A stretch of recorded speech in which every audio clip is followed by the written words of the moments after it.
Filmmaker Michael Mann's Miami Vice was all the rage a few decades back. There have been no shortage of successful movies in the years since. Now he's trying something new and telling our Seth Doane all about it. We're pretty close to where you're staying. Just around the corner. Oscar-nominated Hollywood director Michael Mann has been in Italy long enough to develop a morning routine Cappuccino grande. and find a favorite cafe in Modena, where Mann is shooting his latest film, Ferrari. This city is the birthplace of Enzo Ferrari and his company, and is famed for fast cars and good food.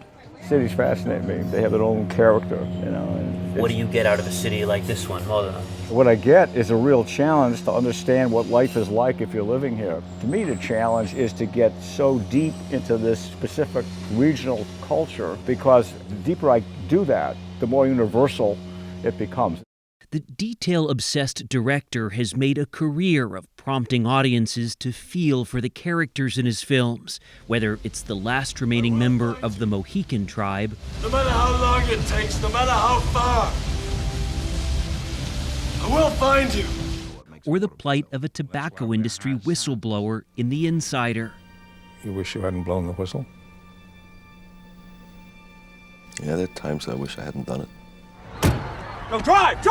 There was the collective stress we felt for the taxi driver who realizes his passenger is an assassin in Collateral. Why didn't you just kill me and get another cab driver? Because you're good. We're in this together. And he took viewers deep into the world of undercover detectives in Miami Vice, Hey, look, I don't know y'all. the flashy police series he executive produced in the 1980s, which brought film-like storytelling to TV. You're not! What do you want from me? But Mann is particularly adept at making moviegoers empathize with some of the most unsavory characters, including those in his celebrated bank robbery film, Heat. Everybody's life is as complex and rich in detail as yours is or mine is. We want to hurt no one. Late film critic Roger Ebert complimented Mann's writing and directing of the heist film, calling his characters eloquent, insightful, and poetic. What is it about this criminal underworld that fascinates you so much? Nothing in particular. What fascinates me, what I'm drawn to, is drama, and drama is conflict. What do you say I buy you a cup of coffee? There was plenty of both in Heat, that 1995 movie starring Al Pacino, Robert De Niro, Yeah, sure, let's go. Follow me. Val Kilmer, and Ashley Judd. I had to learn LA for Heat. So I had been living there for 25 years. I thought I knew it and realized I did not know LA. And so we probably shot on more locations in LA in 94, 95, making Heat than any other film before had shot. Mann says he went out with police answering emergency calls every weekend for 6 months, preparing for that film. We know you as a director, but you're Right. making a bit of a career turn or twist. It may be perceived as a twist. For me, it's not really a twist. It's really the fulfillment of something I wanted to do for so long.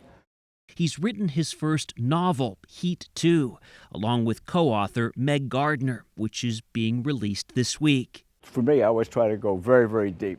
Here's why you are the way you are, so that there's a whole life. The movie is a splinter.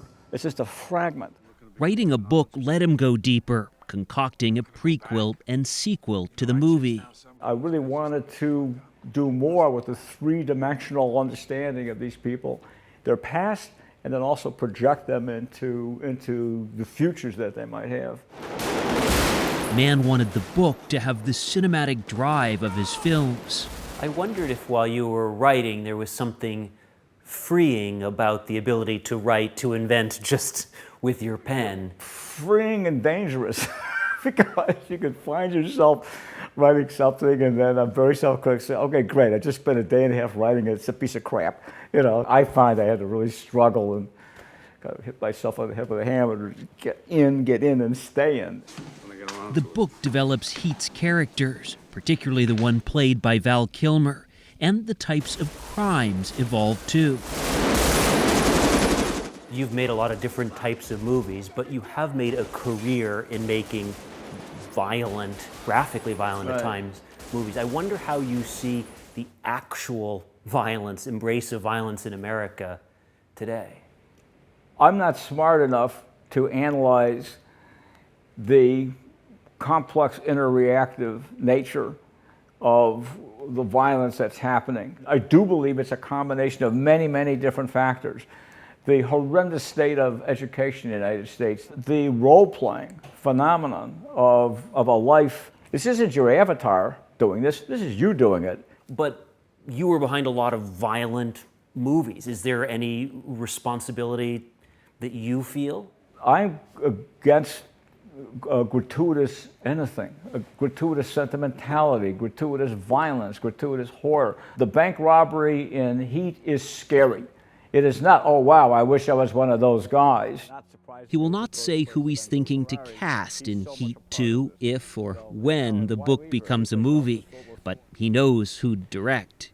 This book you've written is Yeah. part of a 3-book deal, if I understand correctly. Right. You're setting up quite a body of work that then you plan to direct. Yes, You're 79? 79, healthy and strong and still doing 16-hour days and 7-hour days. And Does being 79 push you to work harder, or do you not think at all about age? it pushes to be more careful about what I'm going to dedicate my time to, and I'm somewhat successful, not 100% successful in that.